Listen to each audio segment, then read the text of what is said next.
So friends, now two sums are left. आगे के lecture में हम लोग कवर नहीं कर सके, तो दो सम लेते हैं। एक तो पहला फिफ्थ नंबर, फिर बाद में चलते हैं फोर्थ नंबर। फिफ्थ नंबर में क्वेश्चन कुछ ऐसा बोल रहा है, अ spring having spring of force constant k is kept in compressed condition between two blocks of mass small m and capital M on a smooth surface of table as shown in figure. Now when the spring is released, both blocks move in opposite directions. When spring attains its original normal position, both blocks lose contact with the spring. If x is the initial compression of the spring, find speeds of the block while getting detached from the spring. Now question में कहता क्या है कि एक spring है normal form में, दो तरफ से दो ब्लॉक रख दिए, एक का मास स्मॉल एम एक का कैपिटल एम, दोनों को लेके यहाँ पे स्प्रिंग को कॉम्प्रेस करके रखा हुआ है। कॉम्प्रेस फॉर्म में स्प्रिंग अभी फिलहाल बराबर एक्स जितना कॉम्प्रेशन हुआ है उसके अंदर।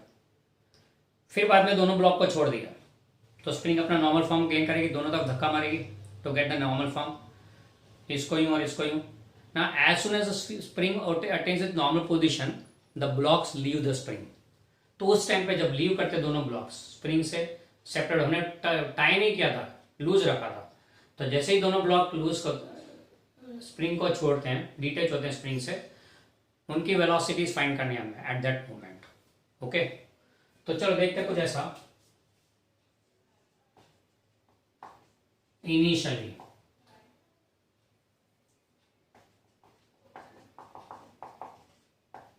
सिचुएशन क्या है, स्प्रिंग हाईली कंप्रेस फॉर्म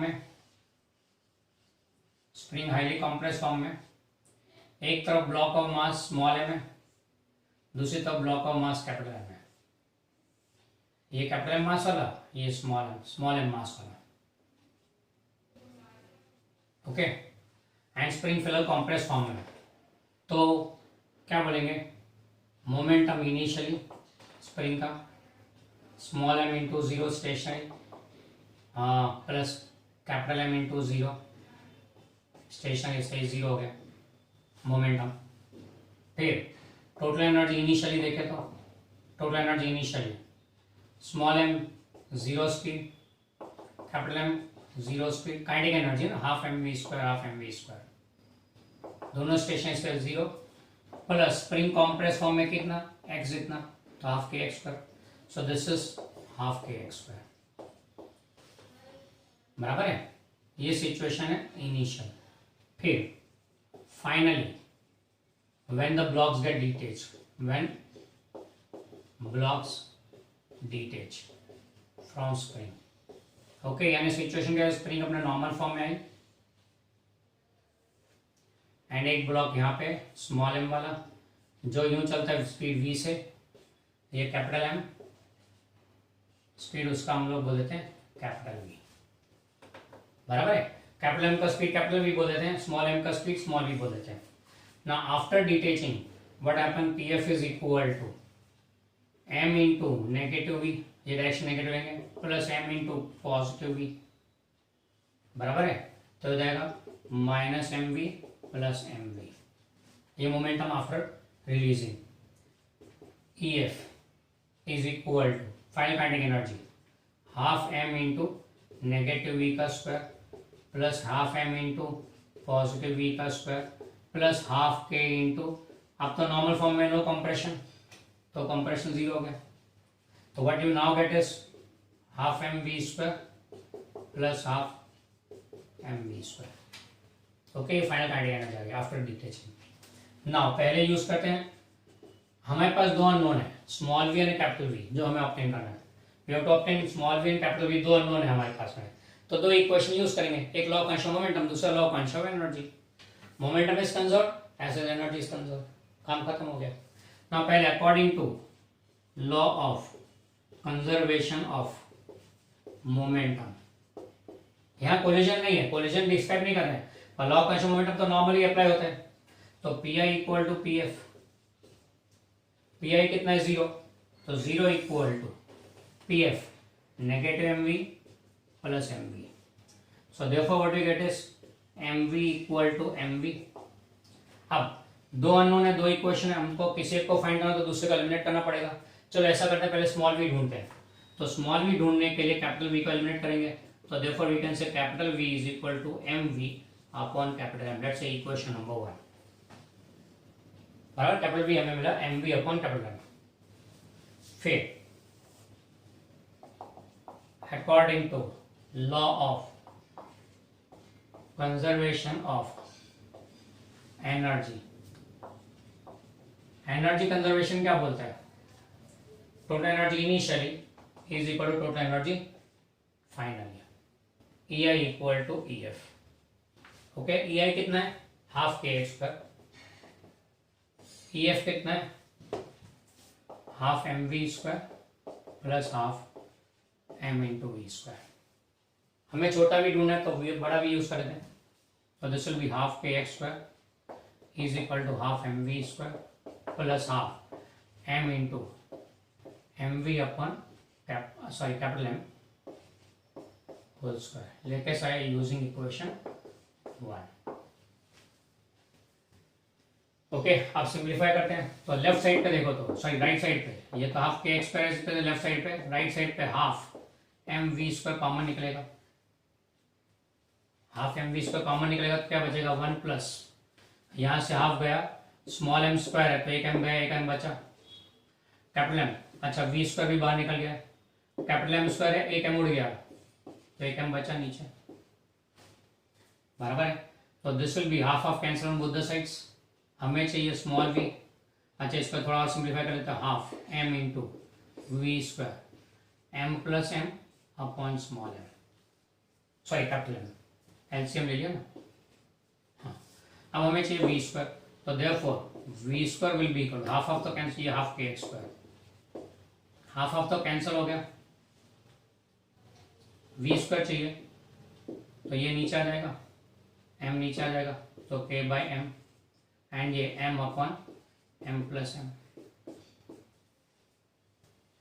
बराबर है. तो therefore v will come out to be root k into capital M upon small m into capital M plus m. यह है v का फॉर्मूला. ओके, यह है v का फॉर्मूला.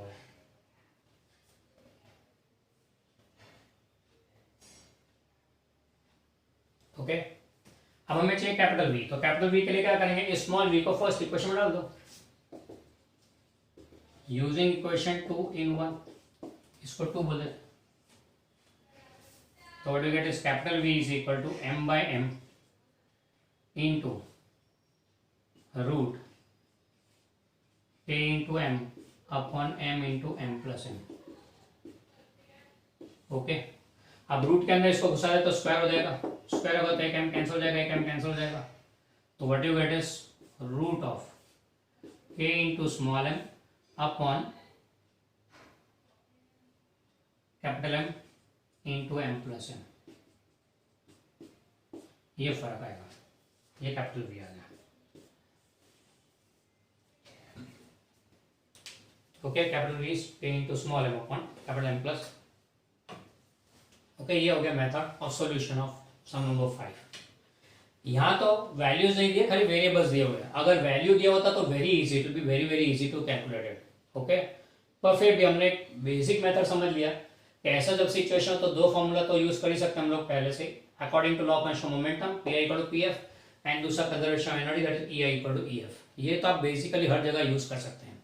एंड यहाँ पे इन दोनों फॉर्मूला का एक यूज बताया बहुत ही अच्छे सम में. ओके, तो ये टाइप के sums normally can go over to competitive exam level.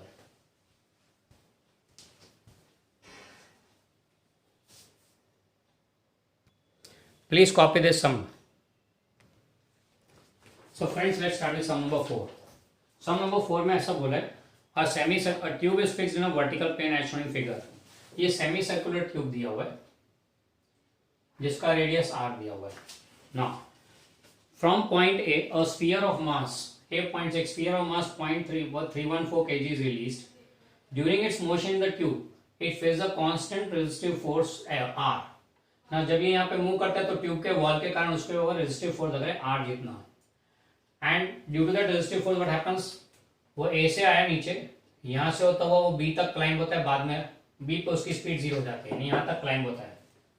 Okay, तो हमें फाइंड करना है constant resistive force R, work done by resistive force, average radius of semicircular path is 1 metre.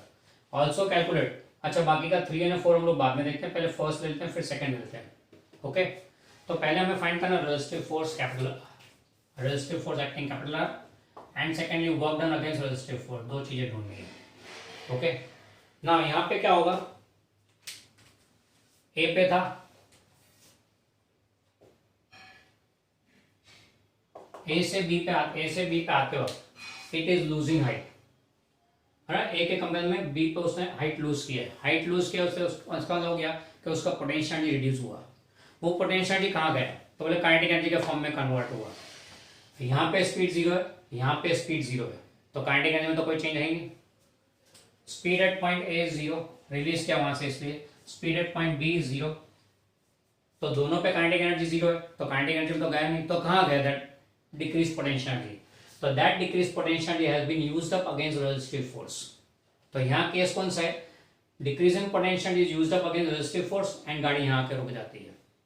Clear, तो हमारे पास लॉ कंजर्वेशन एनर्जी क्या बोलेगा, decreasing potential energy is work done against resistive force.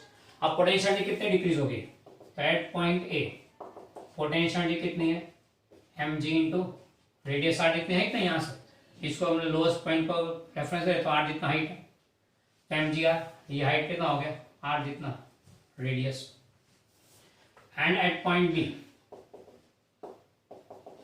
Potential energy कितना, तो m जी height H बोले उसको। अब H कितना आएगा, तो here h is equal to, h कितना होगा, रेडियस आर में से आर कॉस थीटा माइनस कर दो, रेडियस आर में से minus R cos theta.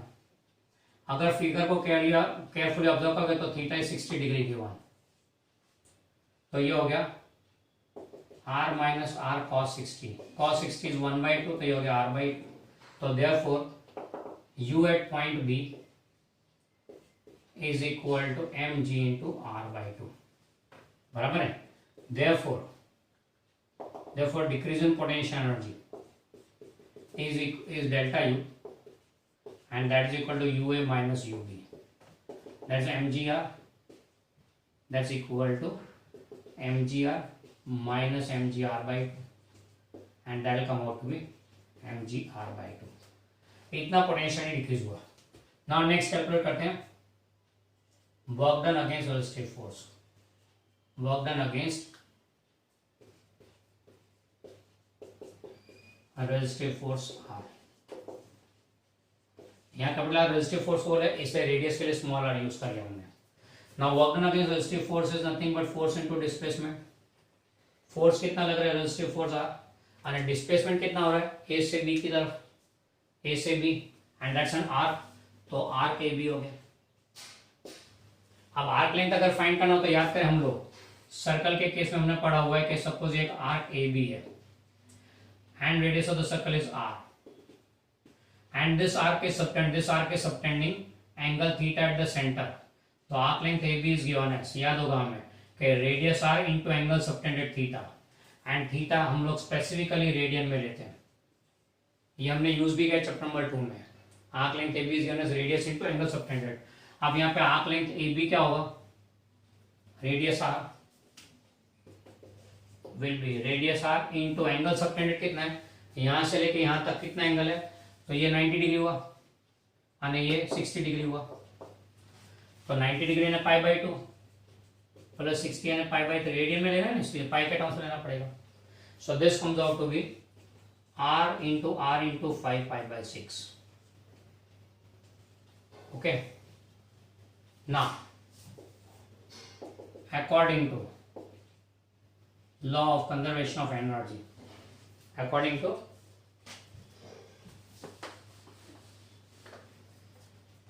law of conservation of energy, decreasing potential energy is used up against work done against resistive force, against resistive force। इस case में ऐसा है। Okay, तो value put up करते हैं यहाँ पे, decreasing potential D m g R by two is equal to work done against resistive force R R into 5 pi by 6।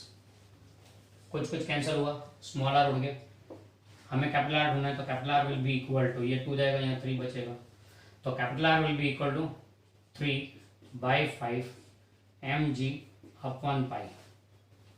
And ये वैल्यू कितना आता है 3/5 into m 0.314 into g 10 upon 3.14, तो ये तो कैंसिल हो गया सीधा ही, तो बचा कितना 0.6 न्यूटन 3/5। ये आर की वैल्यू आ गई। Resistive force is 0.6 newton during the motion. Resistive force comes out to be 0.6 newton during the motion. And फिर दूसरा वर्क डन, ये सेकंड पार्ट, ये पहला पार्ट हो गया, फर्स्ट पार्ट। एंड यहाँ पे अब चलते हैं सेकंड पार्ट की तरफ। सेकंड पार्ट में work done against resistive force पूछा है, तो W R sorry equal to how much, तो डब्ल्यू आर का फॉर्मूला हमने ऑलरेडी ओपन किया है, क्या ये आर into 5 pi by 6। Putting up the values 0.6 into 1 into 5 pi upon 6, यानी ये तो हो गया 0.5 पाई, यानी पाई का आधा, यानी 1.57 जूल। तो work done against resistive force will be equal to 1.57 joule.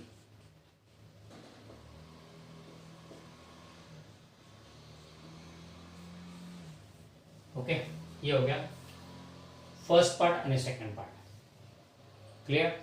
Decrease in potentiality is used up against resistive force. Potentiality जो डिक्रीज हो रही है कहां गई है, used up against resistive force. इसी सब में फिर आगे बढ़ते हैं, थर्ड एंड फोर्थ पार्ट। पहले ये कॉपी कर लीजिए प्लीज।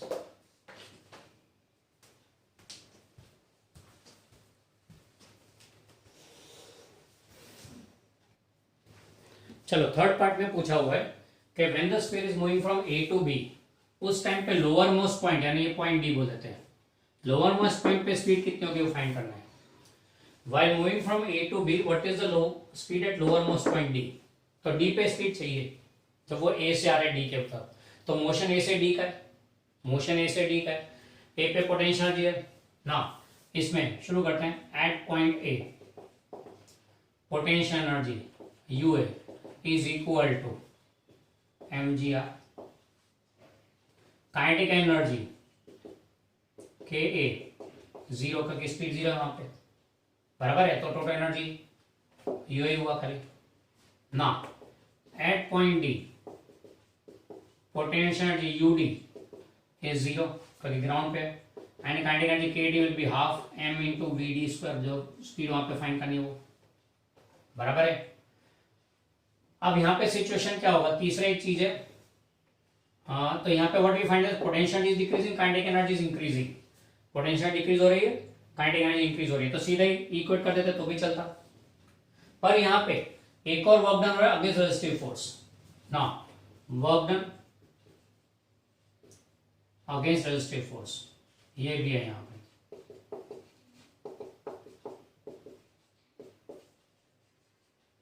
क्या आएगा डब्ल्यू आर इक्वल टू, आगे क्या था वैसे, फोर्स इंटू डिस्प्लेसमेंट।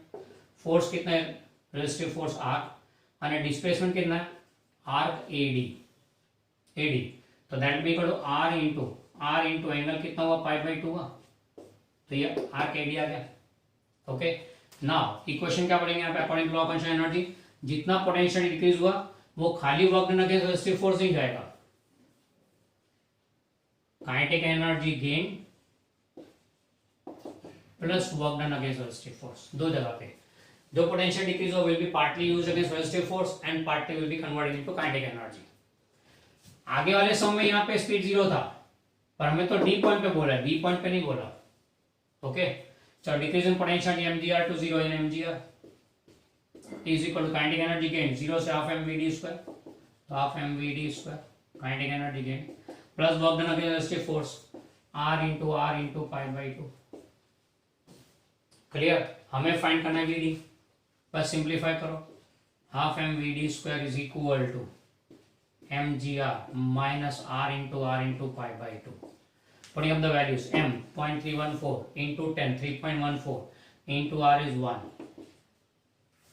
बराबर है, माइनस कैपिटल आर कितना था 0.6 इंटू आर तो 1 है, इंटू 1.57, सिंप्लीफाई करो, जो आएगा will come out to be almost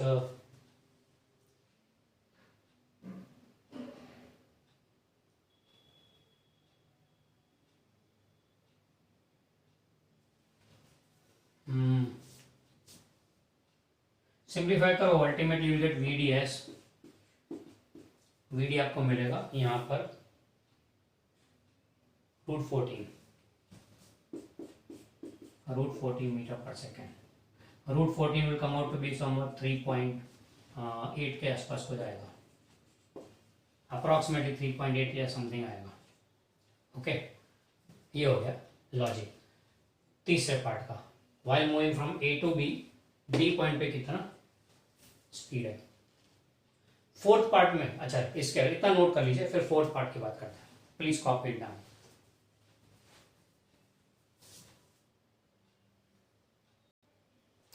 चलो फिर नेक्स्ट पार्ट, फोर्थ पार्ट में बोला हुआ है ये सेम सम करना है पर रिटर्न जर्नी। जब B से वापस आ रही हूं C की तरफ, सपोज यहाँ C पर डिफाइंड है, तो B से C की तरफ आ रहा हो तो during motion from B to C velocity at B, तब क्या होगा, B से गिनना है, A के बदले B से, तो at point B potential UB कितना होगा mgh, यानी mg/2, h आया था r/2। काइनेटिक एनर्जी वहां पे 0 क्योंकि वहां पे स्पीड 0 है। Okay, kinetic energy at point B is 0। D पे तो सिचुएशन हुई का हुई, work done against velocity force क्या होगा, arc BD, and arc BD क्या होगा, r इंटू π/3, ये चेंज है। अब यहाँ पे अकॉर्डिंगली रखो तो ये mgr/2, ये π/3 mgr/2, यानी हो जाएगा 1.57, और यहाँ पे π/3 हो जाएगा 3.14/3, यानी 1.05 इतना। सिंप्लीफाई करो तो this will come out to be approximately √6, यानी ये 2 पॉइंट समथिंग, अराउंड 2.4 के आसपास में आएगा ये, बराबर है। So that's regarding part 4 of this sum. Almost same था, A से B जाते वक्त D पे क्या है स्पीड, B से C जाते वक्त D पे क्या है स्पीड, वो ढूंढ लिया। यहाँ पे हमारा लॉजिक क्या क्लियर होता है, conversion of energies, potential converting to kinetic energy, as well as यहाँ पे रेजिस्टिव फोर्स भी है, तो रेजिस्टिव फोर्स भी अपना कमीशन देगा साथ में। ओके, तो ये टाइप के एनर्जी कन्वर्जन के सम्स हो सकते हैं। This is a very good example for studying the conversion of energies. Okay, please note this fourth part, and that completes the SM and numericals of chapter number 6. I hope you have got the taste of what the advanced numericals would be based on this. हाँ, ये बहुत ज़्यादा advance level नहीं है, पर जी mains में इससे ज़्यादा हाई लेवल नहीं होता है।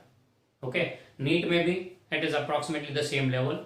हाँ, अगर आप IIT की JEE लिख रहे हैं, जी एडवांस, तो उस केस में this will go very further, very far. हम लोग जी मेंस को ध्यान में रखें तो this is sufficient level for us. हाँ, बेसिक कॉन्सेप्ट समझो, यहाँ पे वैल्यू का ज्यादा इंपॉर्टेंस नहीं है, कैलकुलेशन में जो भी वैल्यू है, importance is how it is done, logic क्या चल रहा है वो खास ध्यान रखना है। ओके।